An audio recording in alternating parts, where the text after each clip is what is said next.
Today I'm going to be looking at two football games on the PS4 that isn't FIFA or Pro Evo. This is basically a warm-up for the main course that is my Drive Club project coming up, and see how I get on with Golazo, which I bought in the January sale, and Super Soccer Blast, which I bought sometime last year. I reviewed a football game before with Free Lions on the PlayStation 1, but that was 3 years ago since then, so I'll be looking to see if I found a gem, or just dog pudding on the floor that should be thrown away in the bin ASAP. So let's go and find out if these games are worth our time.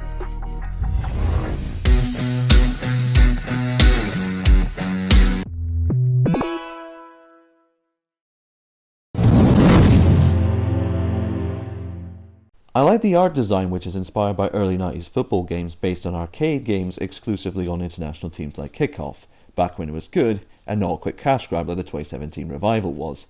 The game contains power-ups and doesn't take itself too seriously like Red Card for the GameCube, which has similar gameplay but has no dolphins in it. The gameplay itself works okay to get you through a match, and it's easy to pick up and play with a good button layout, with a tiny tutorial you can do at the start and the options menu if you'd want to. The gameplay is a lot better than Free Lions on the PS1 like I mentioned earlier.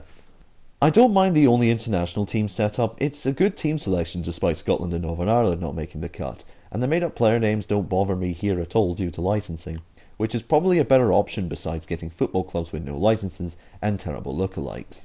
You get rewarded coins for each match you win and draw. You can save up the coins with its own game shop with a variety of items for you to purchase.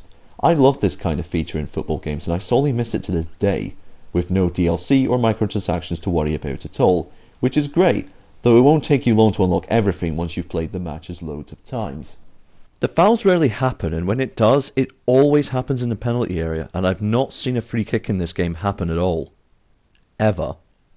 The game modes are underwhelming and bare bones, with only 3 modes being World League, only giving you 1 save slot, International Cup, which is basically a tournament mode with nothing more to explain, and Quick Match is just your default exhibition, and that's about it.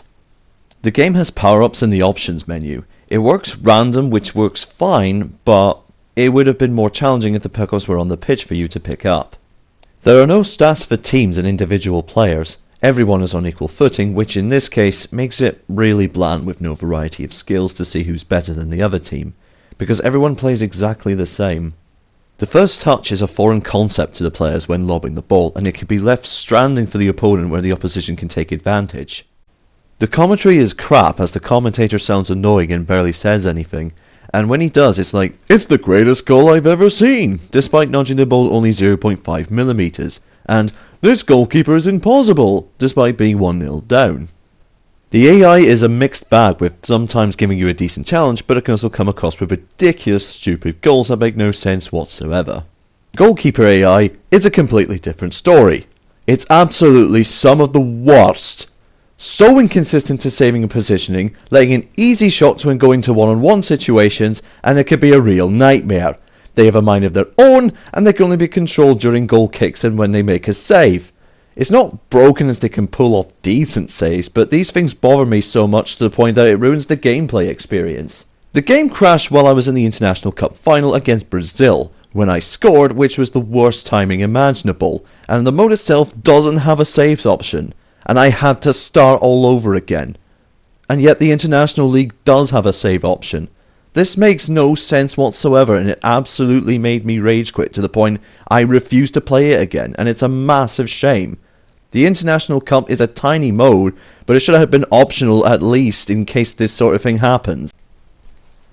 Anyway, if you like a casual arcade football game for the PS4, then it's an average attempt, but don't get your hopes up. It's a flawed experience, and it's only recommended if negatives I mentioned don't bother you too much. I've enjoyed it okay when everything was flowing well, but if you're into football games very seriously, then don't bother, as you'll be bored really quickly. My score for the game is a 5 out of 10. Not bad, but needed better goalkeeper AI and needed more time in development to fix and iron a few bugs I encountered during my playthrough. I'd like to say thank you very much for watching this video today. If you enjoyed it and think I've completely nailed this review, then give this video a thumbs up to say you care and appreciate the small things in life. Or press that red button if you like more stuff like this in the future.